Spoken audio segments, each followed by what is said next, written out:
Have you ever considered how much brilliance hides in plain sight, obscured by assumptions, by appearances, by the quiet humility of those who truly dedicate themselves to their craft? How often do we walk past genius simply because it doesn't wear the expected uniform or speak in the loudest voice? In a world that often celebrates the flashy and the bold, the quiet revolutionaries, the ones who pour their souls into creation, can remain tragically unseen. This is the story of one such soul, Lena Brooks, a woman whose extraordinary mind was cloaked in an unassuming demeanor, a woman whose worth was nearly overshadowed by the very society she sought to improve. In the heart of Seattle, amid the gleaming towers of innovation and the whispers of technological marvels, Lena toiled in a small, perpetually cluttered workshop, the air thick with the scent of solder and ambition. Her hands, calloused and precise, moved with an almost ethereal grace over intricate circuits and delicate wiring. Lena wasn't just building machines, she was weaving dreams into reality, crafting robotics that didn't merely mimic life but sought to enhance it, to restore what was lost. Her current obsession, her magnum opus, was a prosthetic limb of unparalleled sophistication, designed not just for function, but for feeling, for seamless integration with the human nervous system. It was a project that could redefine the very essence of human potential, offering a new dawn for countless individuals. Yet, Lena Brooks herself was a study in quiet contrasts. Her soft-spoken nature was often mistaken for timidity, her practical, almost utilitarian attire for a lack of polish. She preferred the solitude of her laboratory, the hum of her machines, to the bustling social circuits of the city. Her life was defined by dedication, by the relentless pursuit of knowledge, a stark contrast to the superficiality that sometimes seemed to dominate the lives around her. The world of black tie galas and exclusive events was a universe away from her reality, a world she observed from a distance, understanding its allure but feeling no real pull towards its glitz. She was an artisan of the future, working in the shadows, fueled by an intrinsic desire to contribute, to heal, to build. Her talent was immense, a beacon of innovation, but her visibility was negligible. Most people, if they noticed her at all, saw only the quiet woman in practical clothes, not the visionary mind capable of reshaping human experience. The impending event, a lavish graduation gala hosted by her affluent cousin, Veronica Hayes, loomed on the horizon, a stark reminder of the chasm between their two worlds. Veronica, a recent business graduate, embodied everything Lena was not: boisterous, socially adept, and profoundly invested in appearances. The gala was her grand debut into the elite echelons of society, a meticulously planned spectacle of success and status. Lena, in her quiet corner of the city, felt the distant hum of its preparations, a world away from the whirring gears and delicate wires that occupied her every waking moment. Her focus remained steadfast, her ambition burning bright, even as the world around her failed to recognize the quiet fire of her genius. The invitation never arrived, not in the formal, embossed cardstock that graced the mailboxes of Veronica's other relatives and acquaintances, nor in a casual text message or a hurried phone call. There was only a brief, almost dismissive mention from Veronica herself during a chance encounter at a family gathering. "Oh, Lena," Veronica had said, a casual wave of her perfectly manicured hand, her eyes already scanning the room for more important guests. "You're probably too busy with your robots, right? The gala is strictly black tie, very formal. Not really your scene, I imagine." The words, though delivered with a superficial smile, carried the weight of an explicit exclusion, a clear demarcation of social boundaries. It wasn't an oversight, it was a deliberate judgment, a subtle but undeniable pronouncement that Lena, with her understated presence and practical pursuits, simply didn't fit into the meticulously curated tapestry of Veronica's grand debut. Lena felt a familiar sting, a quiet ache that resonated deep within her, a reminder of countless other times she had been overlooked, deemed insufficient, or simply rendered invisible by the very people who were supposed to be family. She merely offered a small, knowing smile, a slight nod of acknowledgement, and retreated into the solace of her own thoughts, her gaze falling instinctively to her hands, already itching to return to the intricate dance of circuits and code. The world of polished shoes and sparkling champagne, of air kisses and superficial pleasantries, held little appeal compared to the profound satisfaction of creation, of problem-solving. But the sting remained, a quiet whisper of unworthiness that she worked tirelessly to suppress. It wasn't about the gala itself, it was about the implication, the lack of genuine regard. Back in her workshop, the whirring of machines and the soft glow of her monitors became her sanctuary, her refuge from a world that seemed to prioritize outward appearances over internal brilliance. Her focus sharpened, channeling the quiet hurt into renewed determination. Her work was her true calling, her purest expression. Meanwhile, a different kind of tension was brewing across the city, within the hallowed halls of the university. Dean Eris Thorne, a man whose stern features often belied a deep passion for innovation, paced his opulent office, his brow furrowed with concern. The annual University Science Award, a prestigious accolade meant to highlight groundbreaking research, was rapidly approaching, and an unsettling problem had emerged. The leading candidate, a well-established but ultimately conventional researcher, had suddenly pulled out, leaving a gaping void. More critically, the presentation system for the award ceremony, a complex, temperamental beast of a machine, was on the verge of collapse. It was a technical nightmare that threatened to derail the entire event, casting a shadow over the university's reputation. Thorne had heard whispers, tantalizing fragments of conversation about a mystery project, a revolutionary piece of robotics that promised unprecedented advancements, but the details were frustratingly elusive, the researcher's name never quite solidifying in the academic gossip. He needed a breakthrough, not just for the award, but for the university's very soul. He needed a solution, a miracle worker, someone who could not only deliver a truly impactful presentation, but also salvage the technical disaster looming over the ceremony. The weight of expectation pressed down on him, and he knew, instinctively, that the answer lay not in the obvious places, but perhaps in the hidden corners, among those who worked quietly, away from the spotlight, truly dedicated to the relentless pursuit of discovery. Rumors, like a subtle current, began to ripple through the academic and tech circles of Seattle, whispers of an unprecedented breakthrough in human robotics integration. The terms neural interface, haptic feedback, and seamless control were uttered in hushed tones, accompanied by expressions of awe and incredulity. Yet, always, the name of the lead researcher remained tantalizingly absent from these excited conversations. It was the mystery project, the genius researcher, a phenomenon discussed with a mixture of reverence and frustration. For Lena, immersed in the intricate world of her prosthetics, these rumors were a distant hum, a faint echo of the outside world. She knew, with a quiet certainty, that they referred to her work, to the countless sleepless nights, and the painstaking precision she poured into every circuit, every line of code. But her name was never spoken aloud in those circles, her contributions often attributed generally to the university's research efforts, or simply left as an anonymous marvel.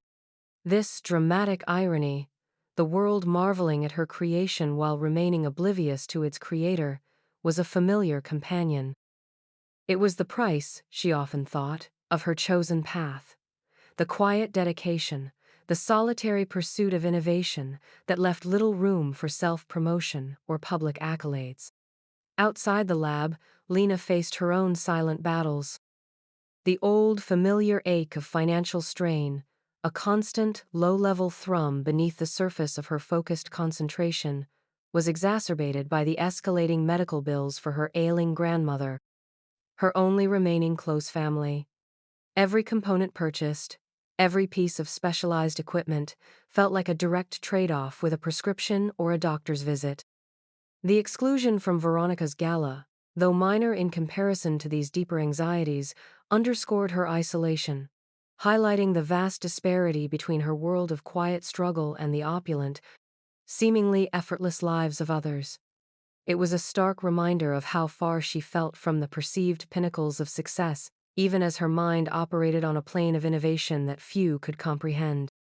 She often found solace in the simple act of creating, the tangible progress of her prosthetic arm taking shape, its delicate fingers eventually designed to feel the warmth of a hand, the texture of fabric, the subtle vibrations of music. This was her true wealth, her enduring purpose. Across campus, Dean Eris Thorne was a man on the edge, constantly in motion, his mind a whirlwind of university politics, donor relations, and the gnawing problem of the upcoming award ceremony. The whispers about the mystery project had only intensified his frustration. He needed a showstopper, a genuine testament to the university's cutting-edge research, something that would silence the critics and attract new funding. But finding the source of these rumors felt like chasing smoke. Late one evening, after a particularly trying board meeting, Thorne, his tie loosened, his shoulders heavy with the weight of leadership, decided to take a different route back to his car.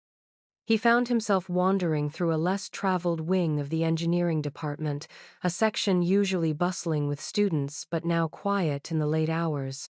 A faint, rhythmic hum drew his attention, a sound unlike any he typically heard. He followed it, drawn by a sense of quiet curiosity, until he found himself peering through a glass panel into a small, nondescript lab. The sight that greeted Dean Thorne through the lab's glass panel was unlike anything he had anticipated.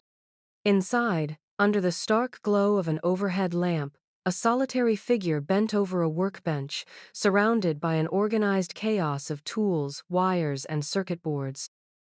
It was Lena, her brow furrowed in concentration, her hands moving with an almost hypnotic precision as she worked on what appeared to be an intricate, almost impossibly lifelike robotic arm.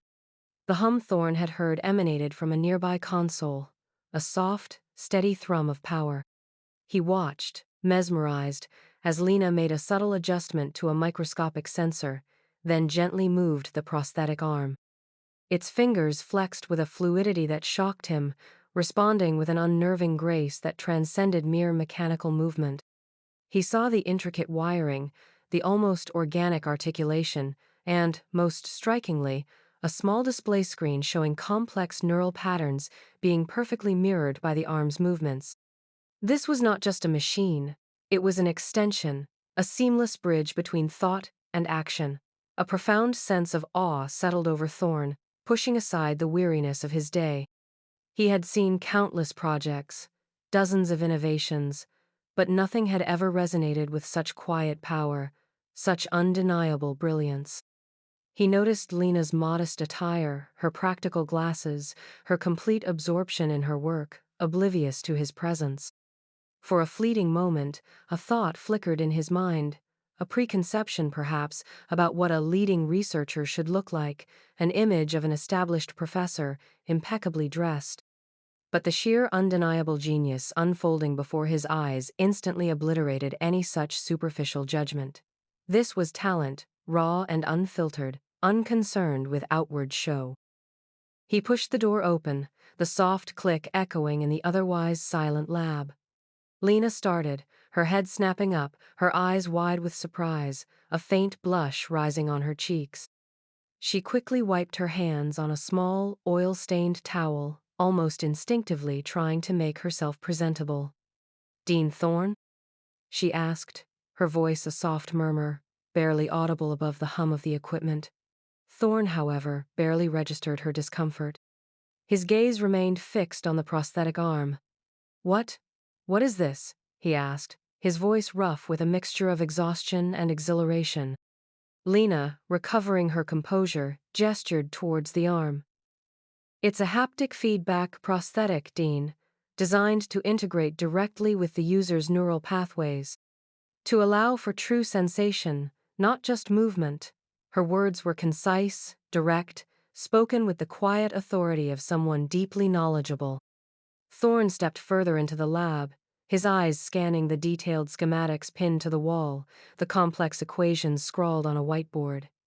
He saw the intricate prototypes, the meticulous craftsmanship. This wasn't just theory. It was tangible, breathtaking reality. "This is incredible, Miss Brooks," he stated, the words inadequate to describe the full impact of what he was witnessing. He realized, with a jolt, that the mystery project everyone was buzzing about had been right here, all along, hidden in plain sight, tended by a woman whose quiet brilliance was simply waiting to be discovered. His mind, previously clouded by institutional frustrations, suddenly saw a clear path forward, a bold, unconventional solution to his most pressing problem. This was the breakthrough, the showstopper, the genuine testament to innovation he had desperately sought. Dean Thorne, a man accustomed to leading from a position of authority, felt an unfamiliar humility as he stood in Lena's modest lab.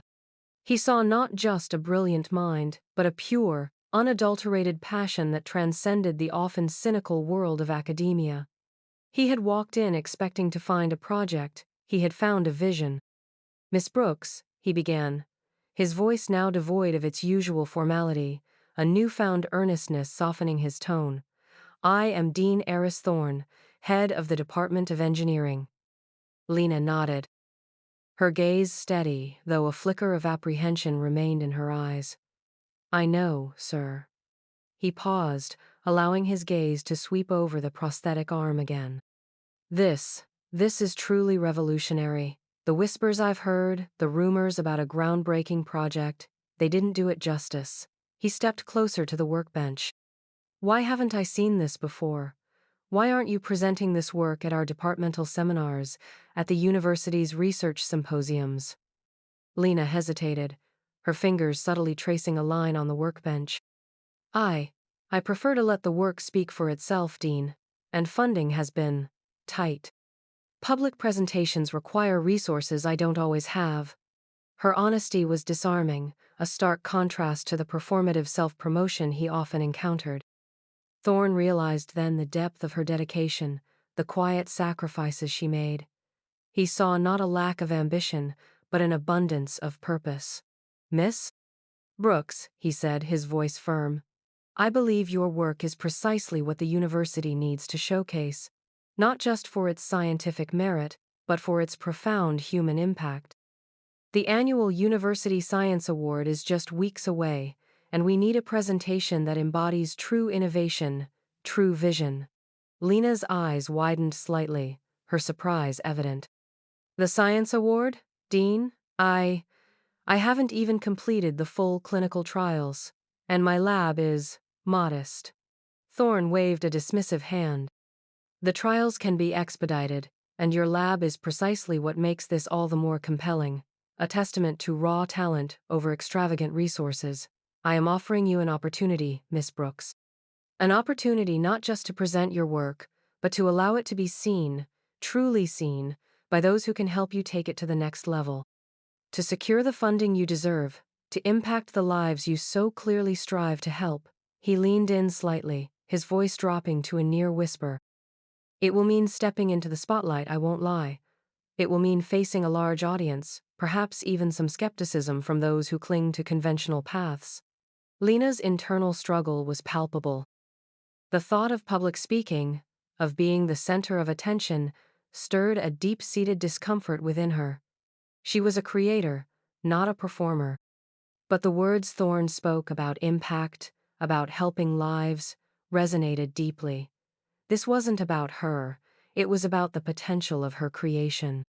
It was about her grandmother, whose quiet suffering was a constant motivator. This was a chance, perhaps the only chance, to truly bring her vision to fruition.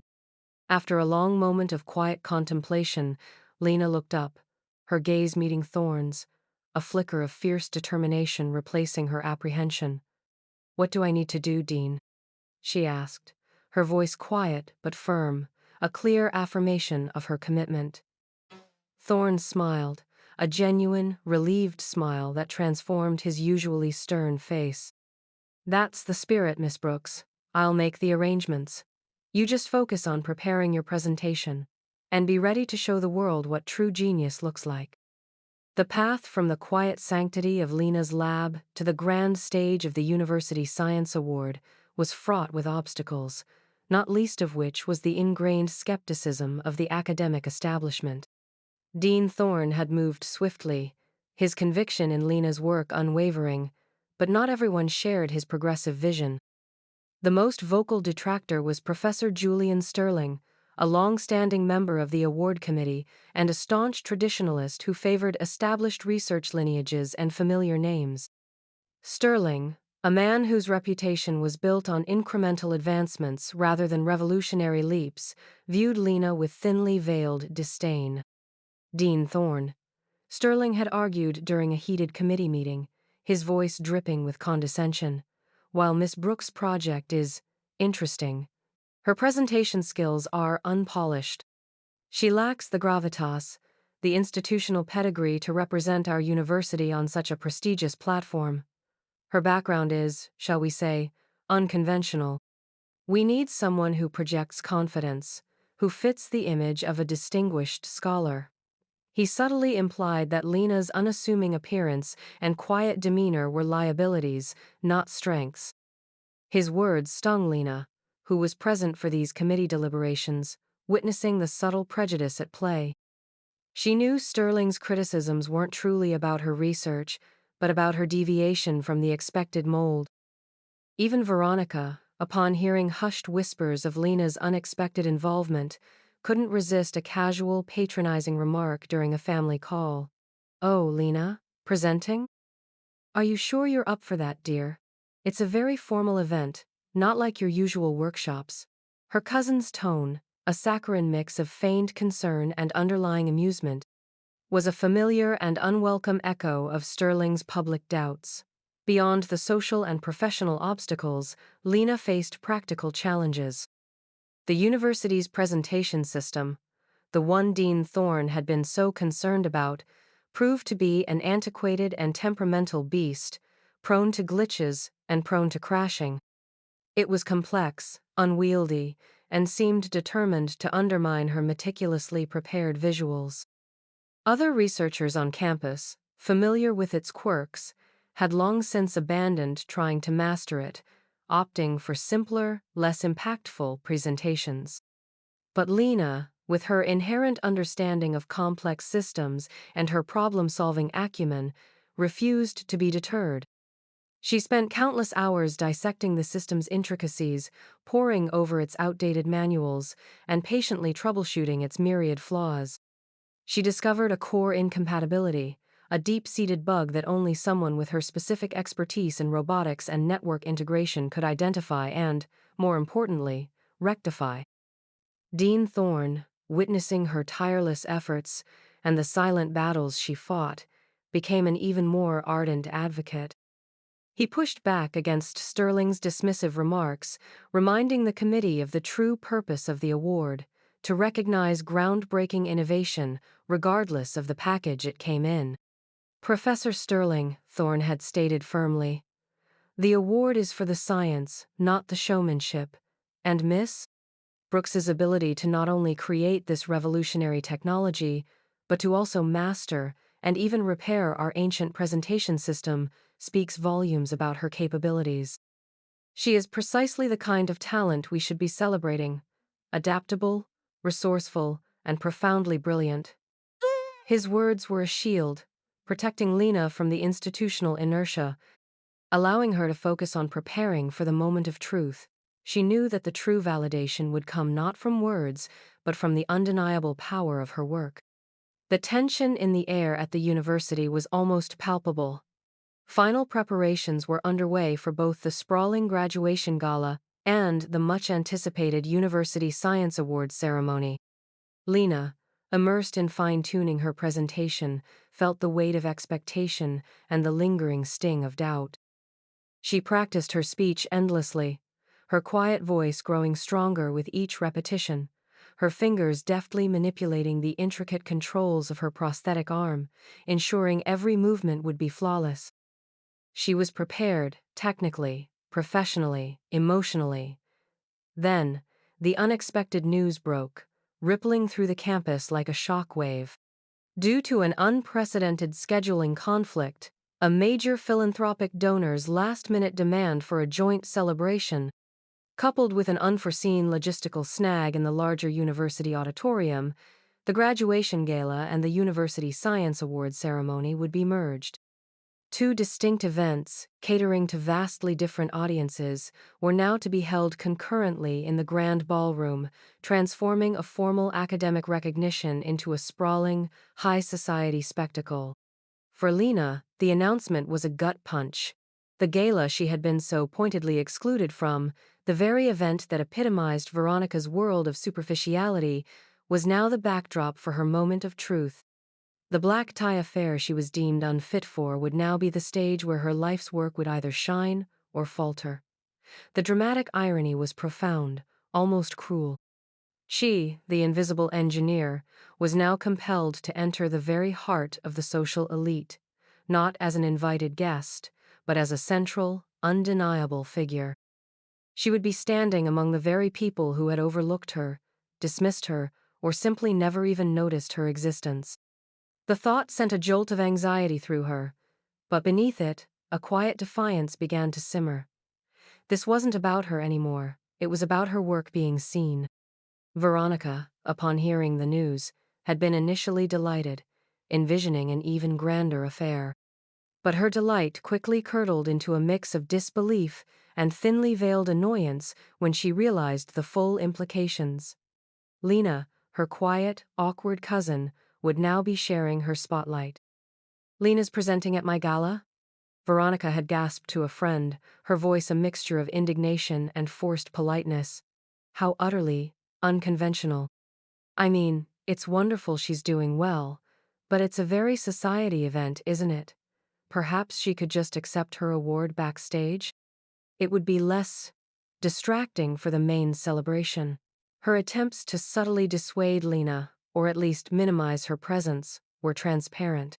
She suggested Lena might be more comfortable observing from the wings, or that a pre-recorded video would save her the stress. But Dean Thorne, fully aware of Veronica's subtle machinations and the committee's lingering doubts, stood firm. "Miss Brooks will present live, on stage, in full view of every guest," he stated unequivocally to the organizing committee. Her work deserves no less, and the university stands by its choice of award recipient. Lena, bolstered by Thorne's unwavering support, found a renewed sense of purpose. The merging of the events, initially a source of dread, now felt like a perverse blessing. It was an opportunity to not only validate her work, but to subtly challenge the very notions of worth and status that had kept her in the shadows. She would walk into that ballroom not as an outcast, but as a testament to the power of unseen dedication, a quiet force ready to reshape perceptions. The stage was set, not just for a scientific presentation, but for a profound, personal revelation. The grand ballroom, usually reserved for the university's most lavish functions, buzzed with an opulent energy, now doubly charged by the fusion of two disparate worlds. Chandeliers glittered overhead, casting a warm, golden glow on the sea of black ties and shimmering gowns. The air was thick with polite chatter, the clinking of glasses, and the distant strains of a string quartet. Guests mingled, their faces bright with anticipation for the graduation celebration, most oblivious to the looming scientific component of the evening. Lena arrived quietly, almost unnoticed amidst the kaleidoscope of designer attire.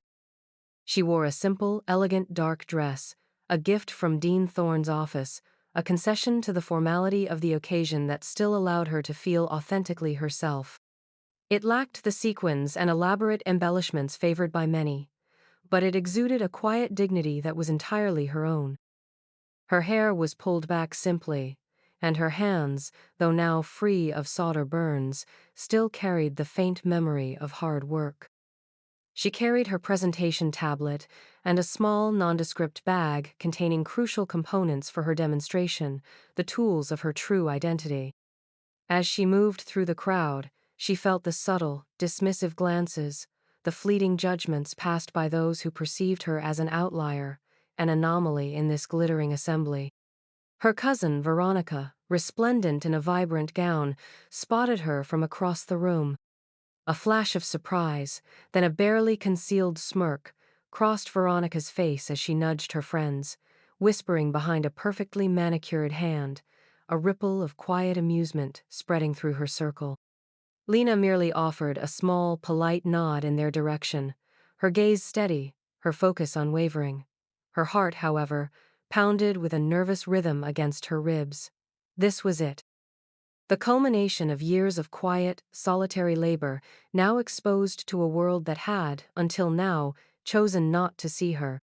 The weight of expectation pressed down, not just from Thorne, but from the countless lives her work aimed to touch. Professor Julian Sterling, the cynical committee member, stood near the stage, his arms crossed, a look of resigned skepticism etched onto his features. He glanced at Lena, his eyes narrowed, clearly anticipating a less than stellar performance, ready to validate his initial misgivings. The stage lights flickered, signaling the start of the ceremony. Dean Thorne stepped forward, his voice cutting through the din, momentarily silencing the room. He spoke eloquently of the graduating class, of the university's commitment to innovation, and then, with a profound shift in tone, he introduced Lena Brooks. "And now," he announced, his voice imbued with a rare passion, "we turn to the future, to a remarkable individual whose quiet dedication has yielded a truly groundbreaking invention. It is my distinct honor to introduce Miss Lena Brooks, whose work in advanced robotics stands poised to redefine human potential." A smattering of polite, confused applause greeted Lena as she walked onto the stage. Many in the audience were still processing the abrupt transition from graduation celebration to a scientific award. Whispers broke out, some of curiosity, others of dismissiveness. "Robotics? At a gala?" Someone murmured. "Is she even a professor?"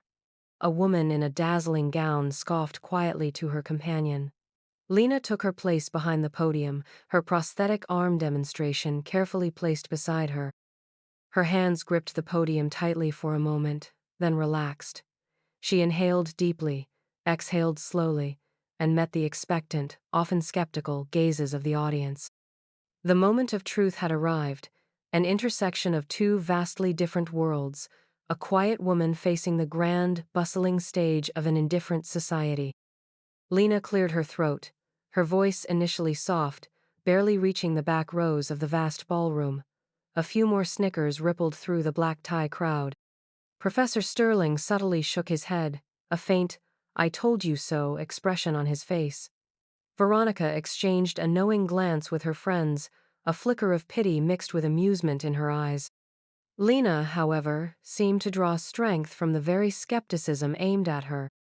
Her voice, though quiet, held an earnestness, a profound conviction that gradually began to cut through the polite indifference. "Good evening," she began, her gaze sweeping across the opulent room. "My work isn't about building bigger, faster machines. It's about rebuilding lives. It's about restoring a fundamental human experience, the ability to feel, to connect, to simply be whole again." She paused, her eyes locking onto the prosthetic arm beside her. "What you see here is not just a robotic limb, it's a bridge. A bridge designed to seamlessly connect with the human nervous system, allowing for sensation, for the perception of touch, warmth, texture. It's designed to make the impossible ordinary." As she spoke, her passion began to ignite. Her quiet demeanor transformed into a commanding presence. She activated the arm. On a large screen behind her, complex neural pathways flickered to life, showing real-time data integration. Then, with a simple, fluid motion of her own hand connected to a sensor, she demonstrated the prosthetic's capabilities. She used it to pick up a delicate glass, then to gently hold a single, fragile feather. The crowd, initially restless, began to quiet. Gasps rippled through the room as Lena placed the prosthetic hand on a small block of ice, and on the screen, a heat map indicated the exact areas of pressure and temperature being transmitted. This isn't just a motor function, she explained, her voice now clear and strong, resonating through the ballroom. It's a sensory experience. The user can feel the cold, the texture of the ice. They can feel the warmth of a loved one's hand. She then invited a university volunteer, a retired veteran who had lost an arm in service, to the stage. The veteran, a man with a tired but hopeful gaze, extended his residual limb. Lena, with a professional grace, fitted him with a glove-like sensor on his upper arm, connecting it to the prosthetic. The screen showed the neural connection establishing. Lena guided the veteran's focus, encouraging him to simply think of moving his fingers. Slowly, deliberately, the prosthetic fingers flexed. A collective gasp rose from the audience. Then, the veteran, his eyes wide with emotion, reached out with the prosthetic hand and gently grasped a small, soft cloth placed on the table. A single tear tracked down his weathered cheek. I can feel it. He choked out, his voice thick with disbelief and overwhelming emotion. I can feel the softness. The room fell silent, utterly captivated. The murmurs of skepticism had vanished, replaced by a profound, reverent awe. Professor Sterling, initially stony-faced, leaned forward in his seat, his eyes glued to the screen, a look of dawning comprehension transforming his features. Veronica's meticulously crafted smile faltered, her jaw slackening slightly, her whispered comments dying on her lips. She watched her own cousin, the woman she had so easily dismissed, command the attention of an entire ballroom, not with flash or charm, but with the undeniable power of her genius.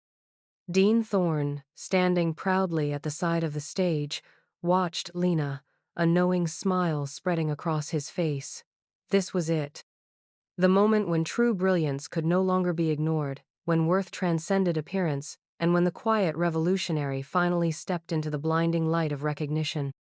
The applause began softly, a tentative patter, then grew, gathering momentum, building into a thunderous, undeniable roar that shook the very foundations of the ballroom. The roar of applause intensified, swelling into a wave of thunderous acclamation that washed over Lena on stage. It wasn't polite applause, it was an outpouring of genuine awe and profound respect. Graduates, professors, philanthropists, and even the most cynical of socialites rose to their feet. A sea of black tie attire and sparkling gowns now united in a spontaneous, heartfelt standing ovation. The sound was deafening, a visceral affirmation of the genius they had just witnessed. Lena stood before them, bathed in the spotlight, her hands lightly clasping the podium, a slight, almost overwhelmed smile gracing her lips. Her eyes, usually so focused on the intricate world of circuits, now shimmered with unshed tears. This wasn't just recognition for her work, it was validation for every quiet struggle, every solitary hour, every moment of self-doubt. The sheer emotion of the moment was palpable, a cathartic release of years of unseen effort. The veteran, still on stage, continued to marvel at the prosthetic, a look of pure wonder on his face, his own tears a powerful testament to Lena's profound impact. Professor Julian Sterling, who had initially been her most ardent skeptic, was among the first to rise.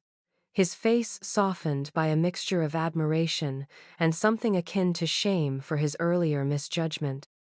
He clapped vigorously, his earlier criticisms completely obliterated by the undeniable brilliance of her work.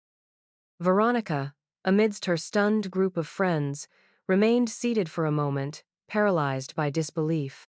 Her carefully constructed facade of social superiority crumbled as she watched her unconventional cousin command the room with an authority she could only dream of possessing. The realization that she had so carelessly, so cruelly, dismissed such a profound talent, one that was part of her own family, washed over her, leaving her utterly speechless. Her own triumph rendered hollow by Lena's genuine, undeniable success. Dean Thorne stepped forward, his eyes shining with pride, and presented Lena with the University Science Award. The trophy, gleaming under the lights, seemed to pulse with the weight of its significance. Lena accepted it with a quiet dignity, her gaze sweeping across the cheering crowd, her heart swelling with gratitude.